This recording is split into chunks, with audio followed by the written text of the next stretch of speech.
Look at me starting Ventures Season 24 on the day that it started. Not like last season where I was halfway through. That was a mistimed vacation, but we're here. And we have the perfect mission to start with, and that is a resupply, because we start with an empty inventory and nothing to work with. And the very first quest of Ventures, let me switch my screen so we can all see, is to run something. Now, the next quest will be a Fight the Storm mission and then a Retrieve the Data. If you're wondering why I know all of this, you should check out my video right here. I'll be linking this down below. It's the Season 24 rewards, and it's a huge breakdown of Ventures, why we run it, loadouts, tips, and tricks. It is way more than a rewards overview, but that is basically what you want to do. You don't want to start with an Atlas or a Retrieve the Data, because you're going to be running those missions for a quest immediately after, and Resupply is perfect because it requires no combat. And we are not a very high team here. You know, SoulScent has soared ahead to level 4. I got a slight delay because I make my daily video right away, so I'm 45 minutes late, but this is how we start a season. It's the same thing we do every time. You got to run a farming loadout. It's not like last season where Clip can just be in the lead and she's her own build. We're going to use a more standard build. Let me explain it. So Fossil Southie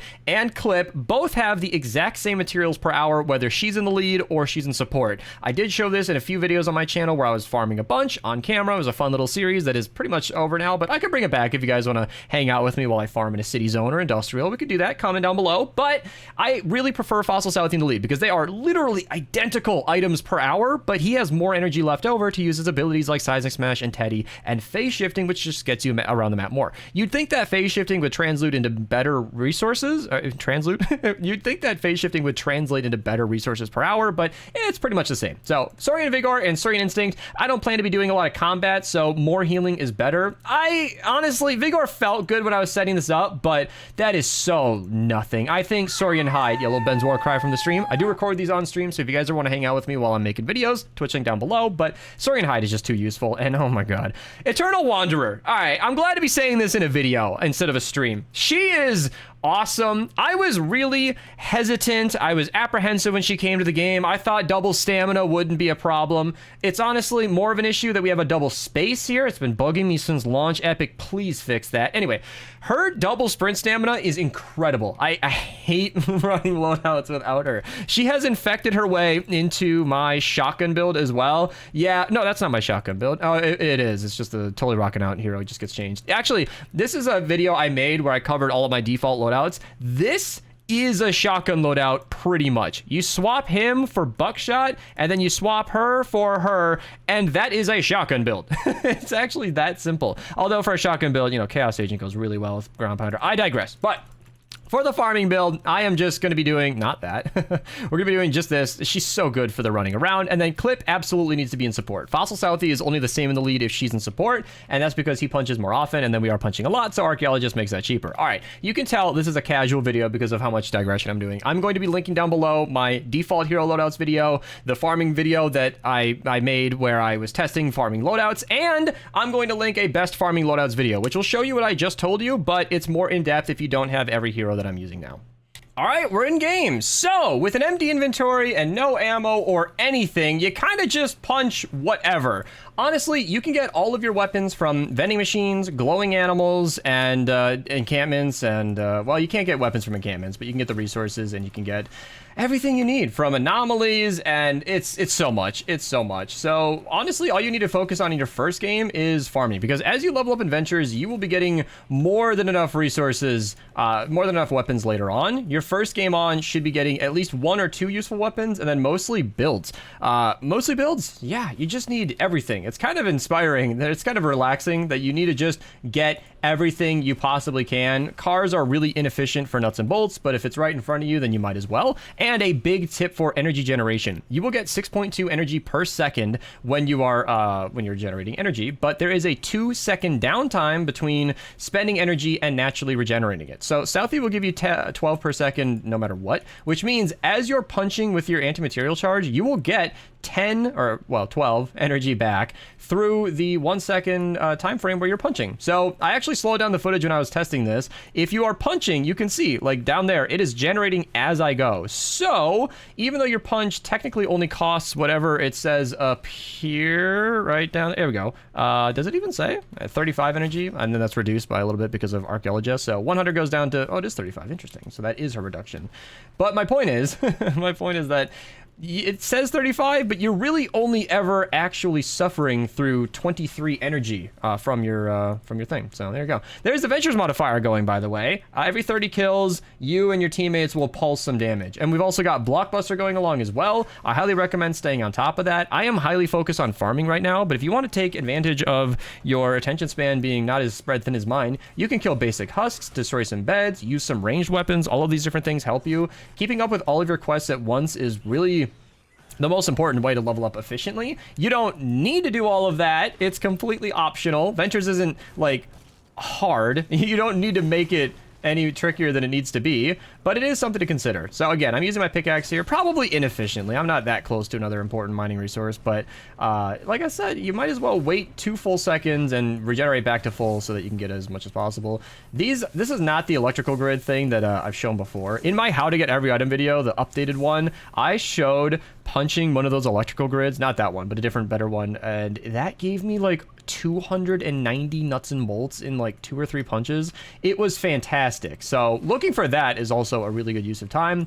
I don't think there's any one resource that is an absolute must grab. I think picking up everything in general is good because, as I mentioned, I mean, encampments, glowing animals, anomalies, storm chests, target practice, all of these basic everyday farming situations are going to be getting you exactly what you need. And this right here is one of those reasons. This is why I said Southie's better, because you throw down a Teddy and a Seismic Smash and it'll just handle all the nearby enemies. I do know that I have drones, and then you can just move on and keep farming. Whereas Clip barely has enough energy just for the punches that she's using. So it kind of trips people up because you're getting more, you know, materials. You're getting more of the like Sunbeam and Bright Core kind of stuff. Obviously not in your first mission, but like nuts and bolts and batteries, you get more with Clip. But you don't, because you punch so much more with Southie, you actually end up getting just as much, literally the exact same amount with him. It's actually very impressive how well Epic balanced that.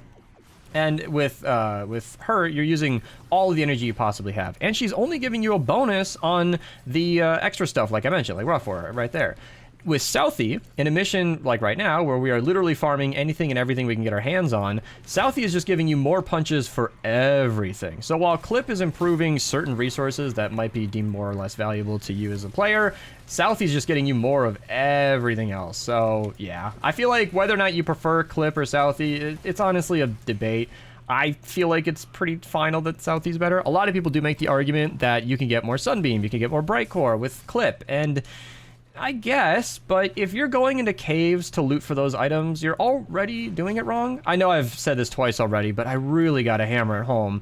Glowing animals, glowing animals events, mini games. When you're doing storm chests and target practices, you will get weapons and traps. You can recycle those, and those will give you more Sunbeam and Bright Core than farming with your anti-material charge ever will. And that is the true source of those resources. Like right here, anomalies, actually pretty good. I don't think there's any shortage of metal on this map. It looks like we're in an industrial zone. But right here, I got really lucky. This has to be one of the best anomalies I have ever noticed getting. I'm sure I've gotten one that was just as nice, but look at that. That is not usually how that goes.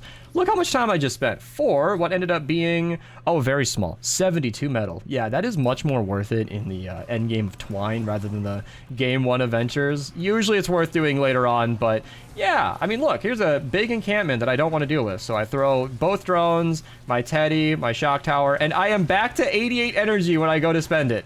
Back to 88 energy. You cannot spend Southie's energy fast enough. So there is a little bit of, I won't even say there's a debate. I get a pushback on people who prefer Clip. And honestly, if you like Clip user, if it feels good getting the most out of every punch, do whatever you want.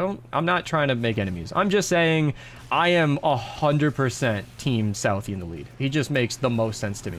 I believe this was my mistake. I walked away from this encampment before I should have, and I don't think a little bit of quartz this early on is going to make a big deal. You can't even craft your own weapons, so all that quartz would be is for like floor freeze.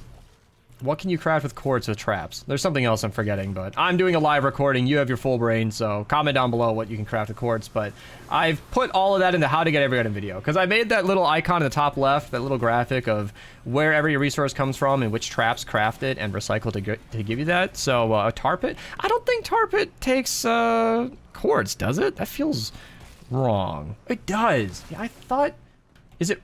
What I thought.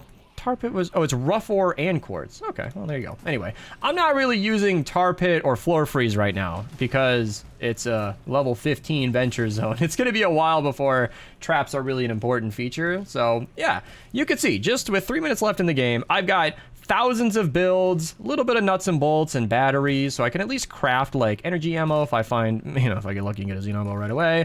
And I got one level 19 weapon, which is not going to do much, but a little advice to everybody running ventures. If you are the lower level player in a mission, for example, tame an animal. Well, boars especially can actually dig up loot, so that was the easiest 24 hours of my life. But also the boars and other animals can attack for you, which is pretty convenient because being less dead is an amazing way to be alive. So, yeah, this is pretty much what my first game is. It's probably less frantic when I'm not recording a video because I want to give you guys as much information as I can. What was that? But it is, well, good use of your time. I might do this, actually. I actually do want the ammo. And again, Southie just supplying me literally with more energy than I can spend. 3 rocks in 1 punch is nice. So much rough ore. The farming frenzy that is this first game is always great. And the sneaky secret I always share in these videos is that I actually don't usually farm past this first mission. Typically, this is all you need to do to get all the builds you could need for your upcoming missions. Thankfully, I play with stream viewers who do help with missions a bit, so I don't personally have to build everything. I understand not everybody's that lucky. I highly recommend asking for people to play with in our Discord, link down below. Do not ask for a carry. Do not ask for help. Just tell people that you are whatever power level you're at and you're looking for people to play with. That is what you should be saying because that'll give you a high likelihood of people wanting to join you. And this is such a nice get over here. It's just a bunch of metal. Oh yeah, look at all that. Easy, easy. What was that? 13 rough ore. Nice pickup. And this is something you can do as well. I don't think it's good to go out of your way for it, but you can see that I was doing the anomalies and collecting the blue glow as I went, so you might as well pick up the speed pylon, just make you go a little quicker. That way everybody in the party is farming a little more efficiently. And yeah, here we go. We have 1 minute on the timer. Is this even enough to trigger this? Let me start it, let me start it, let me start it. Okay, is that gonna be enough? I think 1 minute is usually how long this takes. I don't really have a pistol or anything, but this will be awesome. Target practices give you everything. They give you resources to craft items of all types. They give you straight up weapons and traps, which you can recycle for more interesting stuff, or you can just use the weapons that you get. In fact, I've been practicing this on my noob account where I'm not even really using my own schematics more than just killing glowing animals and using those weapons, because I was able to get a level 30 Stormblade at a very low level without getting carried. That's crazy. Yeah, look at all these resources. What's that? Silver, rough mineral powder, twines, which can be useful for low-level traps if need be. And yeah, duct tape, batteries, 20 batteries, gizmos. I'm reading out the number because I believe my overlay covers it, and I apologize for that. If I had more than 6 seconds, I would be doing this anomaly, but you get the idea. Farming is honestly kind of fun. Getting raided by Kivas is even more fun, and it's kind of fun. It's kind of nice to just go and get all your own resources. I typically push back against people who are in trading communities where some lower level players feel like they need to get all of their resources from other people. That's not true. In fact, even 130s and 144s are not rare. Any high level player can craft as many 130s as they want. And getting resources is about as simple as this. In those farming videos that I linked in the description down below, you can get, what was I getting? Like 130 carved twine in about 10 minutes of work. That's great. If you were farming while watching this video, you probably got more resources than you need for the next mission. And I talk about that because typically a sunbeam weapon costs 11 sunbeam, right? And in my argument earlier about whether or not clip is better in the lead, you can get 11 sunbeam easily just from recycled weapons. If you're doing mini games and glowing animals, you can get 11 sunbeam, which means you've already broke even. And if you get more than 11 sunbeam, you are profiting. If you're using a scavenger weapon like the Huskbuster, you're only spending 8 sunbeam or 8 bright quartz. That is amazing. You can get that in one mission easily. So when people go around trading thousands, like, I think they've lost the plot. I feel like they've lost their appreciation for how much sunbeam a person needs. In fact, here, since we're out of the menu and I talked all the way through to the end of the game, this is how much 8,000 hours in I hang on to. Like 3.5 stacks of sunbeam. And that is ample enough. That is ridiculous. Even in my deep storage, I've got 2,000 more. This is just from me and like stream viewers who are like, oh, are you low on sunbeam? Here. I could easily farm this. I think I actually profit while I'm playing, and I craft a lot of weapons. So, if anything, I'm actually shorter on the more important stuff, which is efficient mechanical parts. I actually need more of that, so maybe I should do a farming session on my main account. I'm going to ask the stream about that, but that'll be on Twitch. Link down below if you guys want to see these live. Thank you guys so much for watching. Thank you for joining me for my first game adventures. I hope your season goes very well. Check out the rewards video and the links down below to learn more.